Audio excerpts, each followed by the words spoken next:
ऊसाचा हमीदार थकीत कारखान्यावर कार्यवाही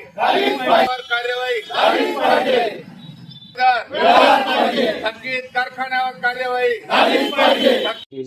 नांदेड जिल्ह्यामध्ये ऑक्टोबर महिन्यापासून साखरेचा हंगाम सुरू झाला। गळीत हंगाम शुभारंभ चालू होणे आज 5 ते 6 महिने झाले। अनेक कारखानदारांनी शेतकऱ्यांचा ऊस नेऊन गेल्या 3-3 महिन्यापासून ऊसाचे पेमेंट अदा केले नाही।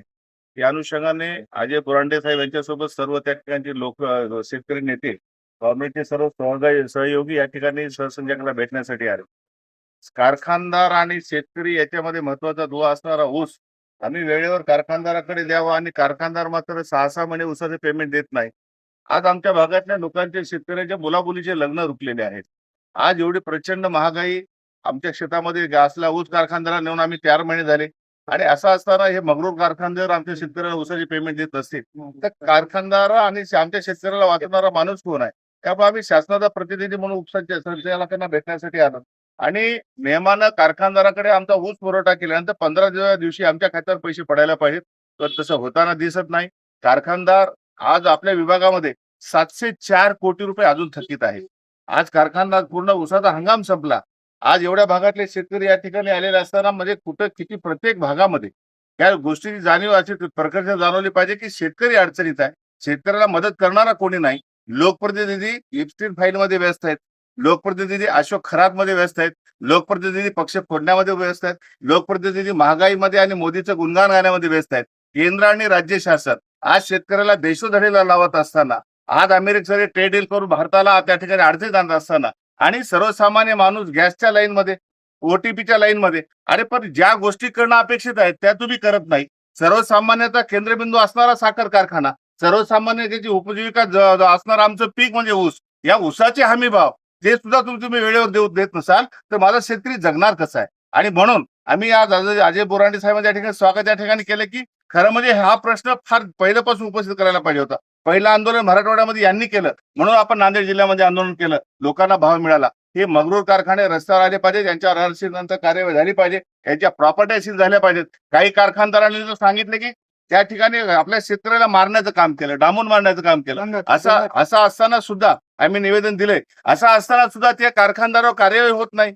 आज साखर कारखाने हे त्यांच्या ठिकाणचे गुंडाचे अड्डे बनले आहेत काय? अरे आम्ही ऊसतोड शेतकरी कोणत्याही पक्षाचा असतो, त्या पक्षाला आमच्या शेतकऱ्याला जात नसते, पक्ष नसते, धर्म नसतो, पंथ नसतो। 18 पगड जातीचा असणारा तो म्हणजे शेतकरी। हा जर तुमच्या कारखान्याला वेळेवर ऊस देत असेल तर कारखानदारांची पहिली भूमिका आहे की माझ्या शेतकऱ्याच्या खात्यावर वेळेवर 15 दिवसात पेमेंट टाकलं पाहिजे, माझ्या शेतकऱ्याला त्यांनी त्या ठिकाणी जिवंत राहण्यासाठी वेगवेगळी मदत केली पाहिजे। आज कारखानदार चोर आहेत, महाराष्ट्राचे मुख्यमंत्री म्हणत आहेत त्यांच्या खात्यामध्ये चोरी आहे। कारखानदारांनी समोर येऊन सांगितलं पाहिजे की तुम्ही ऊस कुठेही मोजून आणा आणि आम्ही आमच्या कारखान्यावर वजन घेऊ, असं होताना दिसत नाही कारण याच्या कारखान्यामध्ये चोरी आहे। आम्ही येणाऱ्या काळामध्ये कारखानदाराचे हे काटे तपासणार आहोत, त्यासाठी मोठं आंदोलन नांदेड जिल्ह्यासह मराठवाड्यामध्ये निश्चित करणार आहोत। त्या अनुषंगाने आपल्या सिस्टमला भेटलं।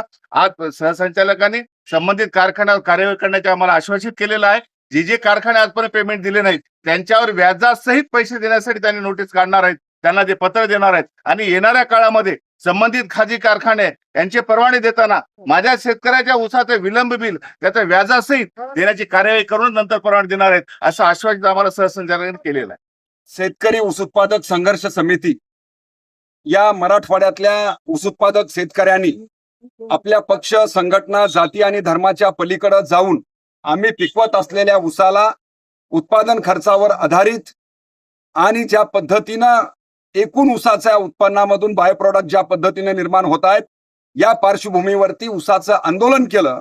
या आंदोलनामधून 2800 पासून 3100 पर्यंतची पहिली उचल जी जाहीर केलेली आहे, या उचलीप्रमाणे ऊस गेल्यानंतर 14 दिवसाच्या आतमध्ये त्या शेतकऱ्याचं पेमेंट होणं अपेक्षित असताना ऊस गेल्यानंतर सुद्धा मागच्या 3-3 महिन्यापासून काही कारखान्यांनी ऊसाची बिलं थकीत केलेली आहेत।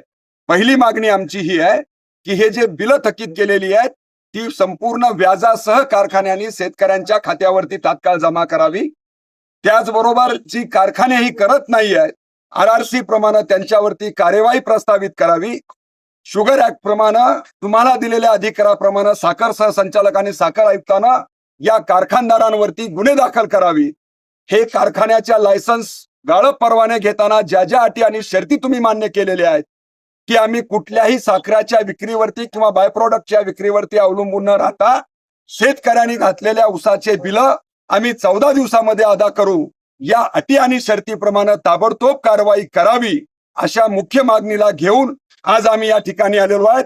जवळपास 750 कोटी रुपयापर्यंतची थकबाकी या विभागातल्या शेतकऱ्यांची देणं बाकी राहिलेली आहे. ही अत्यंत गंभीर आणि शेतकऱ्यांच्या एकूण आर्थिक जीवनावरती दुष्परिणाम करणारी, आधीच मराठवाड्यातले शेतकरी मोठ्या प्रमाणामध्ये आत्महत्या करतायत, त्यांना आत्महत्येच्या खाईत लोटण्यासाठीच हे मदत करणारं काम साखर सहसंचालक, साखर आयुक्त आणि कारखानदार करतायत की काय, अशा प्रकारचा आरोप घेऊन आम्ही आज या ठिकाणी आलेलो आहे.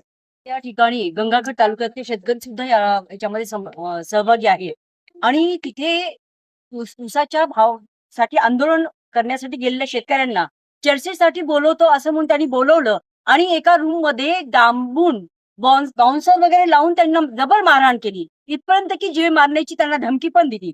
जर तुम्ही हे पुढे आंदोलन केलात तर तुमचं आम्ही ऊसाचं फट जाळून टाकू, इथपर्यंत या लोकांची मजल गेलेली आहे. म्हणजे हे साखर कारखाने आहेत की गुंडांची टोळी आहे, अशी परिस्थिती आज महाराष्ट्रामध्ये आहे.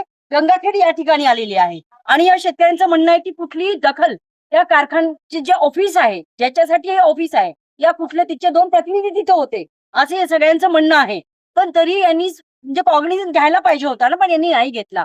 आज मग या शेतकऱ्यांनी रितसर त्याच्यावर अर्ज वगैरे दिलेला आहे. आता बघूया आपण हे जे संचालक आहेत की त्यावर काय कारवाई करतील. सदरील कारखाना सत्ताधारी आमदार त्यामध्ये आपण असं पण म्हणू शकतो की यांना कुठला धाकणा राहिलेला नाही कायद्याचा आणि त्यामुळे यांची गुंडगर्दी चालू आहे. शेतकऱ्याची जीवाची किंमत नाहीये त्यांना.